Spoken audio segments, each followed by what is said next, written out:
नमस्कार मित्रांनो, मी गणेश पाटील स्वागत करतो आपल्या जीटीएस मराठी या युट्यूब चॅनलमध्ये। या व्हिडिओमधून आपण एनसीएमसी कार्डच्या संदर्भातली एक नवीन माहिती जाणून घेणार आहोत। याआधी आपण रजिस्ट्रेशन कसं करायचंय, त्यानंतर रजिस्ट्रेशन कुठं करायचंय, त्यानंतर या रजिस्ट्रेशनसाठी आपली वयोमर्यादा काय आहे किंवा कोणासाठी हे कार्ड आवश्यक आहे, याच्या संदर्भातली संपूर्ण माहिती आपल्या चॅनलवर ही देण्यात आलेली आहे। आणि त्याच्या संदर्भातले जे व्हिडिओ आहे ते लोकांना खूप सारे उपयोगी पण पडत आहेत। त्याच्या संदर्भात खूप साऱ्या लोकांच्या कमेंट सुद्धा येत आहेत। वेगवेगळ्या कमेंट येत असताना लोकांमध्ये जे प्रश्न उपस्थित होत आहेत त्याला अनुसरूनच आपण पुढचा व्हिडिओ हा बनवत असतो। आता या व्हिडिओमधून मला एक माहिती देणं प्रवासी बांधवांसाठी आवश्यक वाटतंय की खूप साऱ्या लोकांनी अशा कमेंट केलेल्या आहे की सर आम्हाला एनसीएमसी कार्ड तर मिळाले, पण एनसीएमसी कार्ड मिळाल्यानंतर जसं की तुम्ही सांगितलं की त्याच्यात रिचार्ज मारायचा आहे आपल्याला, तो रिचार्ज मारल्यानंतर त्या रिचार्ज म्हणजेच एकदा का आपण त्या कार्डमध्ये जर रिचार्ज मारलाय तर तो रिचार्ज मारत असताना त्याला काही व्हॅलिडिटी आहे का? तर ज्या वेळेस आपण ज्या दिवशी आपल्या कार्डचं रजिस्ट्रेशन केलंय तर त्या दिवसापासून आपल्या कार्डची व्हॅलिडिटी ही 5 वर्षासाठी देण्यात आलेली आहे।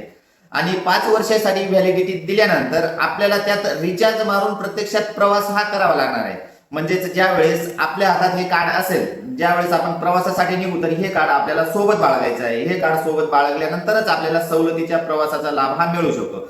हे कार्ड जर आपण घरी विसरलोय तर आपण जर समजा महिला असल्या किंवा 65 वर्षावरील ज्येष्ठ नागरिक असले किंवा 75 वर्षावरील ज्येष्ठ नागरिक असेल, पण प्रत्यक्ष प्रवासाच्या वेळी जर हे कार्ड सोबत नसेल तर तुम्हाला पूर्ण तिकीट भरून प्रवास हा करावा लागणार आहे। ही गोष्ट तुम्ही लक्षात घ्यायची।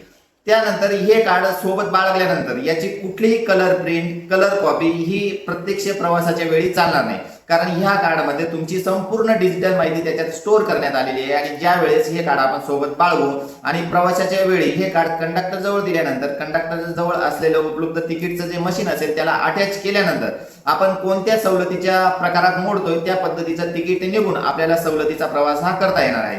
त्यानंतर रिचार्जच्या संदर्भात खूप सारे अशा कमेंट येत आहेत।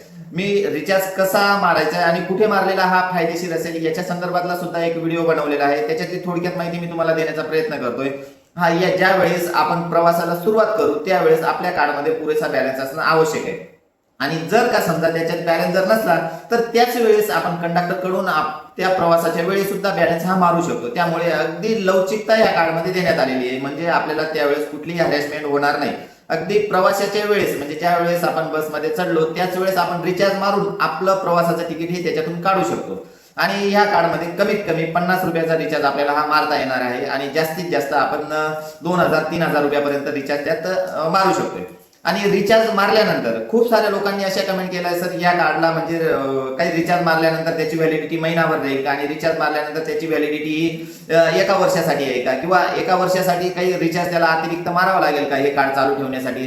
तर ज्या वेळेस आपल्या हातात हे कार्ड येईल तर त्यावेळेस आपल्याला ह्या कार्डची व्हॅलिडिटी 5 वर्षे ही देण्यात आलेली आहे। आणि ह्या कार्डची 5 वर्षे व्हॅलिडिटी देण्यात आलेली असल्यामुळे याला आपल्याला कुठलाही अतिरिक्त रिचार्ज हा मारावा लागणार नाही।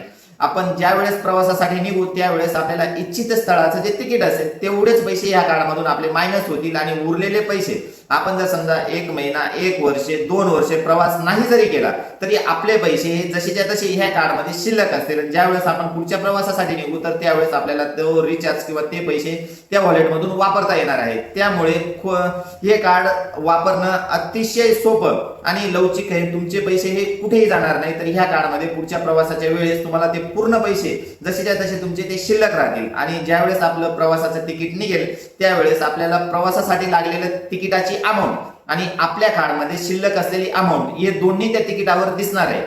ही महत्त्वपूर्ण माहिती या व्हिडिओमधून मी देण्याचा एक प्रयत्न केलेला आहे। तर तुम्हाला ही माहिती कशी वाटली आणि इतरही तुम्हाला एनसीएमसी कार्डच्या संदर्भातल्या जर काही शंका असतील तर तुम्ही नक्कीच आपल्या कमेंटच्या माध्यमातून विचारा। आपण प्रत्येक प्रश्नाला उत्तर देण्याचा हा प्रयत्न करत असतो।